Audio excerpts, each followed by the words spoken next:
makasalanan. Ang lugar na gusto pang mag-persona dyan, dagdagan nyo pa!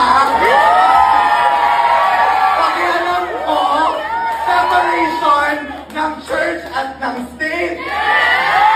Ganyan po, thank you po. Pura Luca Vega na aresto sa Maynila kaugnay ng kontrobersyal na Ama Namin performance. Si Amadeus Fernando Pagante o bila kilalang as Pura Luca Vega ay naaresto ngayong Miyerkules ng tanghali na may kaugnayan sa kontrobersyal niya na Ama Namin performance.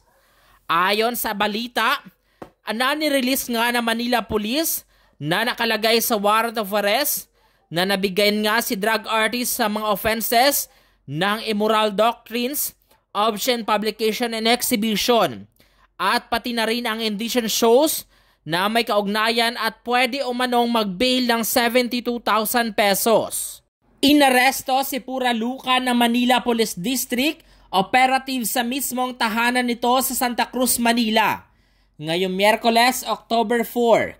Inilabas ang arrest warrant ni Pura ng Regional Trial Court Branch 36 ng Manila dahil sa violations of Article 201 of the Revised Penal Code at ang Cybercrime Prevention Act of 2012.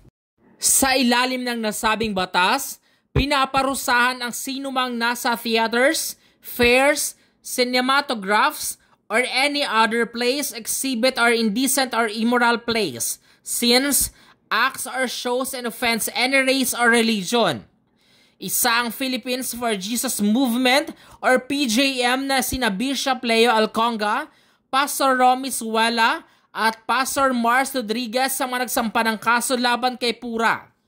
Sa pahayag ng PJM, iginiit nila ang ginawa ni Pura ay hindi lang blasphemous, offensive, disrespectful, insulting, unacceptable, and outrageous sa relihiyon at paniniwala ng mga Christian, pero it also causes a devalued and negative image of the Lord Jesus Christ which Christians hold in the highest veneration. Ang kaso ni Pura ay may piyansa na nagkakahalaga ng 72,000 pesos para sa kanyang pansamantalang kalayaan.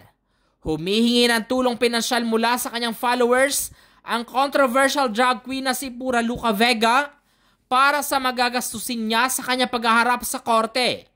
Kung matatandaan, kamakailan lang ay sinampahan ng kaso ng iba't ibang religious group, kabilang na mga deboto ng itim na Nazareno si Pura Luca Vega dahil sa kanyang viral Ama Namin performance.